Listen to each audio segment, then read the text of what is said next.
আসসালামু আলাইকুম রহমতুল্লাহ। আলহামদুলিল্লাহ, আজকে আমার এই মুরগিটার ডিম পাড়ার জন্য রেডি হইতেছে। এটা খুব থেকে ডিম মানে অর্থাৎ মুরগির বাচ্চা প্রথম বানি ফুটেছিল। সে প্রথম বানির বাচ্চা ফুটেছিল 5টার মতো মনে হয়। 5টা ফোটার পর তাকে বাদ দিয়েছিল।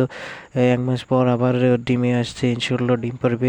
এটা দেখতেছেন রাজামশাই, এর নাম আমরা রাজা। বয়স প্রায় 4 বছর রাখতেছে। এই যে লালটা এইটা দেখতেছেন, এটা হচ্ছে ওর মা।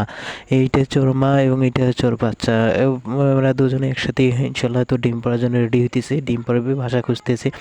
আর আপনারা এখানে দেখতেছেন যে ঘাসের কাটিংগুলো আমি এর আগের এক ভিডিও দেখেছিলাম যে আমি ঘাস আনছিলাম, কীভাবে কাটছিলাম না আনছিলাম। এখন এখানে রেখে দিয়েছি এইভাবে দিয়ে পানি দিতেছি 3 দিনে 4-5 বার করে, সুন্দর করে এখন চারা গজাচ্ছে। আলহামদুলিল্লাহ, এখানে পেঁপে চারাটা দেখতে পেলেন, এটা আমি আমার সবজি বাগানের একদিকে লাগাবো। পেঁপেটা হাইব্রিড জাতের পেঁপে চারা আনছি। আমার এলাকায় এক আমার নার্সারি আছে, সেখান থেকে নিয়েছিলাম। আমার পেঁপে চারাটা আমার কাছে দাম নিয়েছিল 60-70-60 টাকার মতন। এটা নাকি 1 মাসের মধ্যে ফুল আসবে। আপনারা জানাবেন কেমন হয়েছে। আর কীভাবে পেঁপে চারা লাগাতে হবে না হবে সেটাও আপনাদেরকে পর্যায়ক্রমে দেখাবো। এখানে ঘাসের কাটিংগুলো দেখতেছেন, কত সুন্দর চারা নুকি বেরিয়েছে এবং সেভাবে রয়েছে গেলে আলহামদুলিল্লাহ সবগুলো হবে। সেগুলো কত সুন্দর। এবং ঘাসে যে কীভাবে লাগাতে হবে না হবে, কীভাবে কী করতে হবে না হবে, সব রিলেটেড আপনাদেরকে জানাবো ইনশাল্লাহ। আর এখানে দেখতেছেন যে আমি যে ঘাসগুলো আনছিলাম সেগুলো অবশ্যই সবগুলো কাটিংয়েই গজাবে, কেননা এগুলো একদম তাজা তাজা ঘাস, তো কোনো পুরনো বা কোনো খারাপ কিছু নাই, যা আমি একদম ভালো করে ফ্রেশ করে রেখে কাটে এগুলোর সময় আমি পানিতে ভিজে ভিজে যত্ন সহকারে করছিলাম। মানে ছাগলটা দেখতে পাচ্ছেন, এই ছাগলটা আমি নতুন আনছিলাম, কিন্তু এটা যে টির রোগ নাকি বলে আমার এলাকার বলতেছে, আপনাদের আগে আগে বলছিলাম টির রোগ নাকি আসলে, কিন্তু দৌড়াদৌড়ি করে ঝাপাঝাপি খাওয়া দাওয়া কমে দেয়। আমার লোক দেখলে হিদিক দিকে ওইদিকে এমনভাবে চটকা দিবে, মানে গলা ছিঁড়ে যায় দৌড়ি সহকারে। এখন আমি বুঝতেছি না এটার সমাধান কী। আপনারা কমেন্ট বক্সে অবশ্যই আমাকে জানাবেন যে এর সমাধান কী। এর মানে যেভাবে একবার মানুষকে দেখলে ঘাড় একেবারে বাঁকা করে থাকবে ভাই, আর একেবারে দেখা দেখি নাই এমনভাবে থাকবে যে বলার বাইরে। মানে টির রোগ মানে টির মানে মানুষগুলো দেখেন নেই সেরকম। আর হাঁসগুলো দেখছিলেন, মাশাআল্লাহ কত সুন্দর হয়েছে হাঁসগুলো। হাঁসগুলো যে খুব ভালো যত্ন, ভিটামিন ক্যালসিয়াম দিতেছে। আর এখন তাদের ডিম পাড়ার সময় আর তো কিছুদিন পর আসবে, সেটাও আপনাদের জানাবো ইনশাল্লাহ। তাহলে আমাদের এখানে বুলেট দেখতে পাচ্ছেন, এর নাম আমরা বুলেট রাখছি।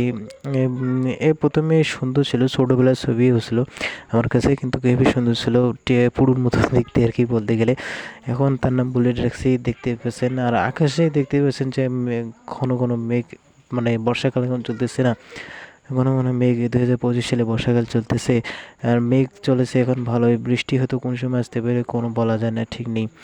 আর আমাদের এখানে দেখতেছেন যে সবজি বাগানটা, এই বাগানে আমি এই যে এখানে ভুই চাষ করছি এবং 2টা পাড়ি রেডি করব, এবং একটাতে পাটার শাক, একটাতে লাল শাক ফেলার জন্য ইনশাল্লাহ তা ফেলাবো। অর্থাৎ ভালো করে তৈরি করতে হবে। এবং এখানে দেখতেছেন বাড়িটা রেডি করেছি এবং ফেলেও দিলাম সুন্দর করে, এবং এটা দেখবেন ইনশাল্লাহ গাছ হবে, সেটাও আপনাদেরকে জানাবো। আর এখানে আপনি দেখতে পাচ্ছেন তার মাঝে একটা আমাদের জলপাই গাছ আছে। এই জলপাই গাছটা এখানে রাখা উচিত হবে কিনা আপনারাও তাই জানাবেন। আর জলপাই খেতে লাগে আপনাদের এলাকায় জলপাই গাছ কি পাওয়া যায় কিনা, জলপাই কেমন খেতে সুস্বাদু আপনারা জানাবেন। আমি এখানে ঘাসে চারা পরীক্ষামূলক লাগাইছিলাম যে কীরকম হয় এখানে। আর এখানে কুশারের চারাও আমি কয়েকটা লাগাইছিলাম। এখানে দেখতে পাচ্ছেন কুশারি, এই যে এগুলো কুশারির চারা, যেগুলো সবুজ সবুজ কালার, একদম এখানে সবুজ সবুজ মানে ভুট্টার পাতার মতো বলতে গেলে ওই রকম। এটা হচ্ছে ইয়ার গাছ বলতে কুশারি গাছ। আর ওই যে ছোটো ছোটো যে চিকন পাতালা, ওগুলো হচ্ছে ঘাসের গাছ। এখানে আমার এই জায়গায় ছিল প্রায় 3 থেকে 4টে সুপারি গাছ, সেগুলো আবার ওদিক সাইডে নড়াই দিয়েছিলাম। আলহামদুলিল্লাহ সেগুলো ভালোই আছে। আর এখানে পার্টিগুলো এইভাবে করছি, আপনারা বলবেন এটা কীরকম হয়েছে। এবং ঘাসগুলো সুন্দর রোদ পায়, সুন্দরভাবেই উঠতেছে ভালো মতো। আর আমার এইখানে সুপারি বাগানে আমি অনেক কিছু সুপারির গাছ লাগাইছি এবং আরও লাগাবো। এবং সুপারি বাগানটা আমি ভালোভাবে যত্ন নেব, গোবর সার, বিভিন্ন ধরনের রাসায়নিক সার দিব। কেননা সুপারি বাগান করলে একটা গাছ থেকে সুপারি কমপক্ষে 2,500-3,000 টাকার মতো বিক্রি করা যাবে। আর এই 25 সালের মধ্যে সুপারির পণ আমাদের এলাকায় মজা সুপারি, কাঁচা সুপারি যেটাকে বলে 6, 7, 800 টাকা বাড়ি থেকে নিয়ে যেতেছে পণ।